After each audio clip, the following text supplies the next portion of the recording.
All right, in this video, we're going to go over some safety tips for working with an X-Acto knife. So first of all, before you even work with it, you just need to know about what you're working with.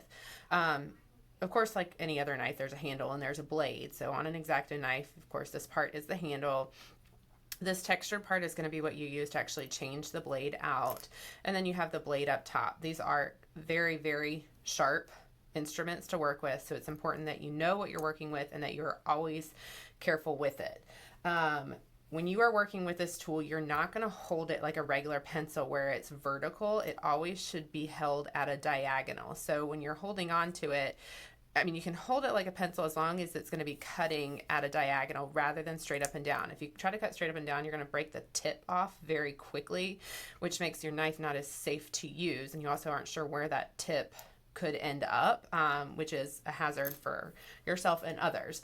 The other way you can hold it is by having, your thumb and then these two fingers alongside of it, and then you can use your pointer finger as like just sort of a stability piece. That works a little better if you're cutting just a straight line. It's a little hard to work like that cutting curved lines. So if I'm cutting curved lines, I prefer holding it more like this and working with it. When you are cutting, you never cut towards your hand. If your blade slips, I mean, these are extremely sharp and you will cut yourself, okay? So you always have to be mindful of where your hand is that you are not cutting with, and make sure that it is away from the blade and it is not in the blade's path. So before you make any cut, check that. You also don't want to hold your paper like only in one point where your paper is going to want to slip and slide. So with your hand that you're not working with, find a place on your paper that will not be in the path of your blade, and then hold your paper with like a larger stance so that your paper is more secure. You also never want to cut towards your body, okay? You always want to cut like you're dragging the blade away and then to the side. You never cut forwards. You always are going to cut by dragging this blade. I also like to use my pinky like just kind of next to, not of course in the path of the blade, but off to the side, and it just helps my hand slide along the paper with a little bit more stability. All right, when you are cutting, if you're cutting something as thin as paper, just like regular old paper, this isn't super important, but if you're cutting something thicker, you're gonna wanna score your lines first. Scoring lines is where you don't press super hard, you just press lightly, following along the line that you're cutting. You're not actually trying to cut anything out yet. You're just cutting a very soft line that will start to cut the paper. And then when you use more pressure, that score line will guide your knife to cut along that same path, because there's just that slight indentation there, giving you a nicer cut in the end. Now, like I said, if you're working with just paper, it's not super necessary to score first, because as long as your knife is sharp and your paper is thin, I mean, the scoring mark that I just did pretty much almost cut all the way through my paper. If you're working on like cardstock or mat board or, see how my knife is going to be traveling this way now? I'm going to move my hand so my thumb is no longer in the path of that blade. But sorry, like I was saying, if you're cutting anything thicker, cardboard or anything like that, you always want to make sure you do that scoring cut first. Now notice, when I go to cut around this curve, I'm not going to turn like this, because then my blade is, first of all, it's awkward. It's not really, I'm not going to be able to do a good job. I'm not going to be able to do a safe job. And then my other hand is in the path of my blade. So I'm going to rotate my paper to continue this cut, and then I'm just going to continue to rotate my paper so that I can keep dragging my knife in the same direction. It's way more important to be able to drag your knife in that direction than it is to keep your paper still. As I'm coming to the end of my shape that I'm cutting, I'm putting my finger closer to my blade, but it's the back side of the blade, so that when I'm dragging away, it's just helping hold that shape that's almost done being cut still as I'm working. All right, so I finished cutting this shape out. The other thing that I didn't say for just preparing to work with an X-Acto knife is you can't work directly on a tabletop. You need to work on some sort of cutting surface.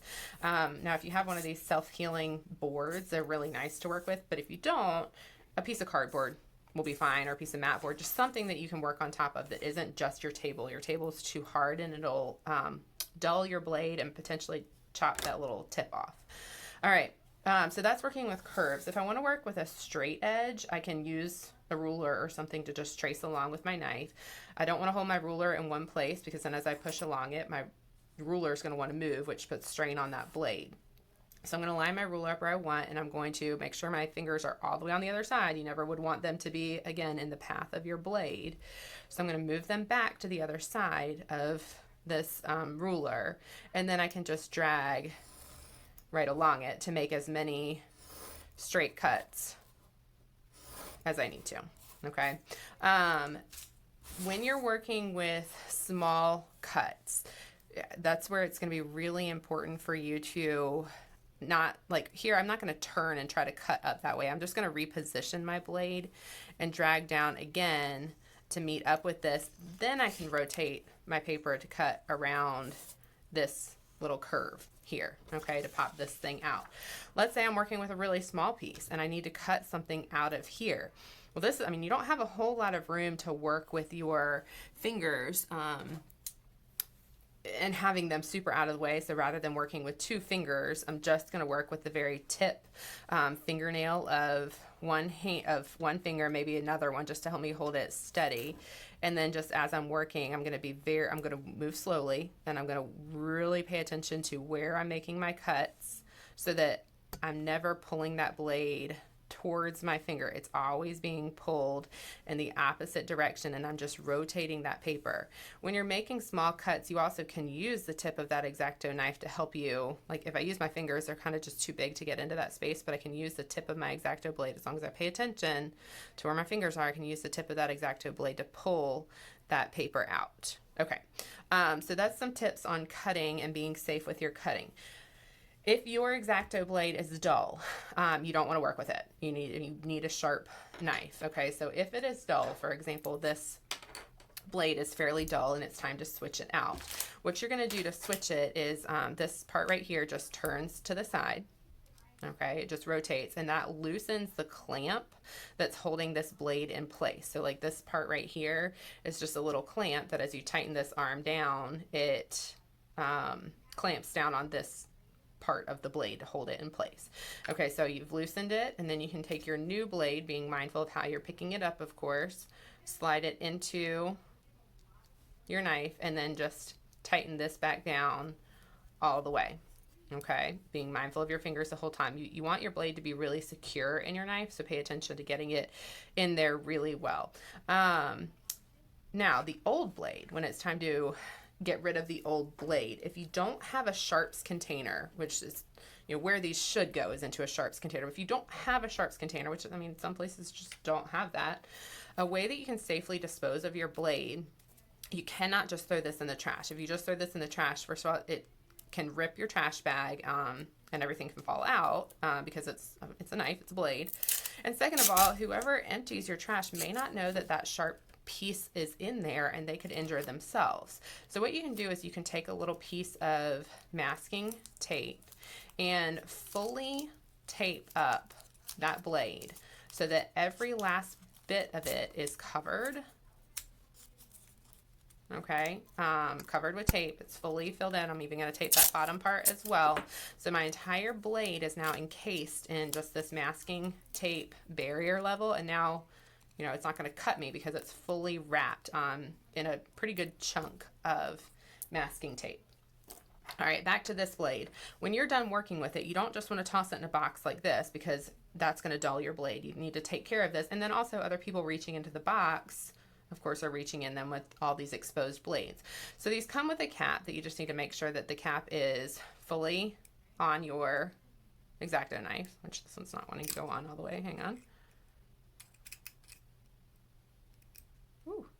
All right, so you make sure your blade is all the way in your cap, and then you're able to just store it into whatever storage container you want. You know that it's safe and your hands are safe if you need to reach in there. All right, so that's how you work with, store, and change out blades on an X-Acto knife.